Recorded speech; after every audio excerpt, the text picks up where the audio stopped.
Hello mga people, mga human being tips and tricks na karon!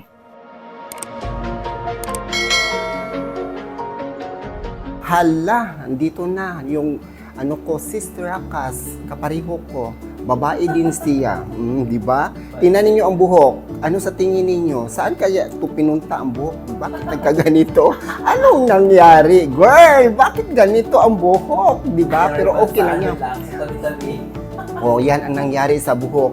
Ano daw, patingnan niya kung anong gawin dito. Sa tingin niyo anong gawin diyan, oh, di ba? Pulot ang buhok at saka yung babae or bading katulad ko, bading din ako, iba talaga ang strand ng buhok. Kung tingnan ninyo, lalaki pa rin, ganon. Yung strand is masculine. Oh, masculine ang strand ng buhok, hindi maging babae talaga, ganon.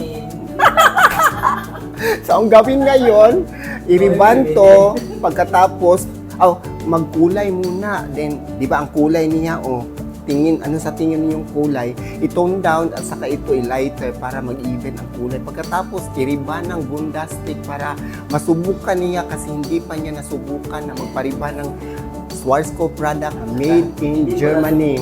Magpariban ng makahan. Correct. Ano yan, Day? Mumurahin lang to. Nagtimbang ako ng kulay na si Igura Cool. Ito si Igura Cool, ang number niya is 12-19. Parang ash gray ang kulay. Kasi ang buhok ng client ko ngayon is very black, super black. Labi na kay babae siya. Lalo na kasi feminine or lalaki ang kanyang strand sa kanyang buhok. So kailangan medyo ang develop na ginawa ko para siya ang ginawa ko ngayon, ito, nalagay ako ng kulay sa buhok na medyo maitim itong buhok ni ma'am girl. Pagkatapos ito nilagyan ng kulay, ito, di ba naka-black o yan, nagkulay na, kaunting kulay pa kasi hindi ko nilagyan ito ng L44, ang ibang number yung ginamit ko. Pagkatapos dyan, ito naman, ang gawin ko, ayan, pag-tone down ako ng kulay dito para mag-ibig ang kulay kasi nag-lifting sobrang lifting. Maglagay tayo ng kawas, yung treatment sa Schwarzkopf bago iriban para maganda na ang buhok ni girl ma'am. Kasi ang buhok niya, parang walang kulay, no? Pero kinulayan na yan ba? Dito sa dulo niya, lalo na dito sa dulo, medyo naka-highlights, super highlights. So, lagyan ng kawas para mabuhi na ito si Bundastic para sa kanyang buhok kasi medyo wavy yung buhok niya. So si Bundastic ang ginamit ko ngayon. Ito si Bundastic Zero lotion bonds. Zero nga number sa rebanding pa.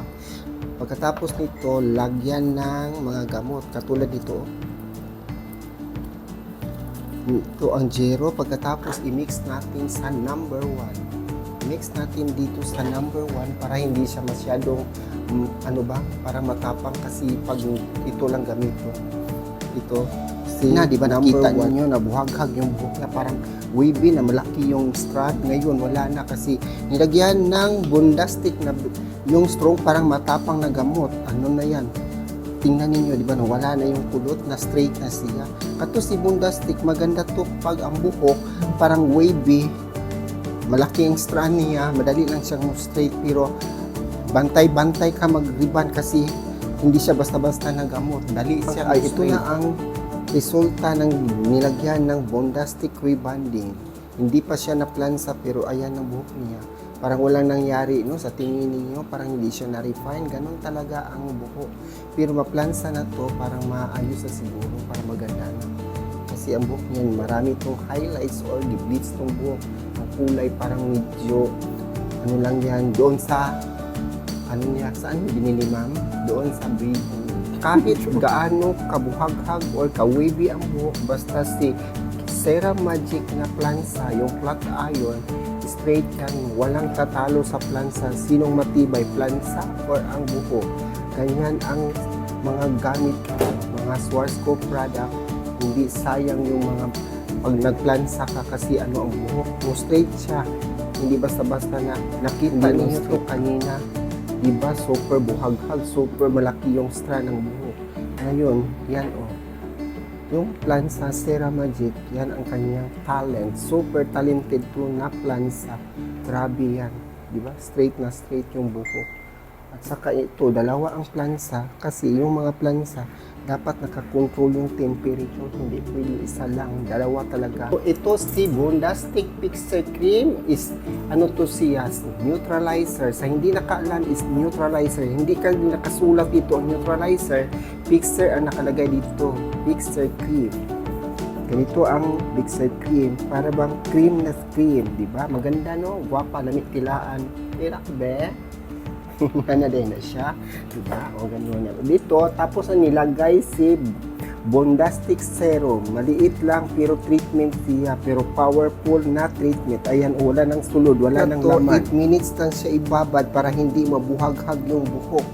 Kasi pag matagal, ewan ko, hindi ko alam kasi sa seminar, yun na talaga ang namin, yung procedure, yun na talaga ang sinunod ko. Hindi pwedeng may sarili kang mundo, ikaw ang bahala sa mga buhok, hindi pwede yan. Dapat sunod ka sa mga seminar or technique kung paano ginawa namin sa aming demo or training. Tapos na akong nagbanlaw sa atong neutralizer na fixer cream. Pagkatapos ito na ngayon, nilagyan ng ang highlights na Blend Me.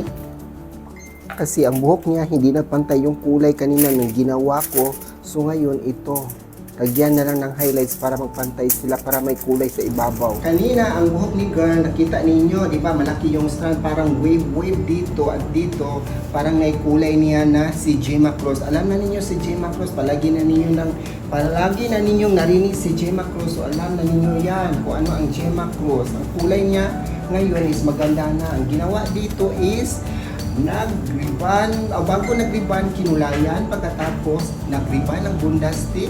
Tapos ang Bondastic nag-highlights. Ayan, kahit naka-highlights, hindi yan masira.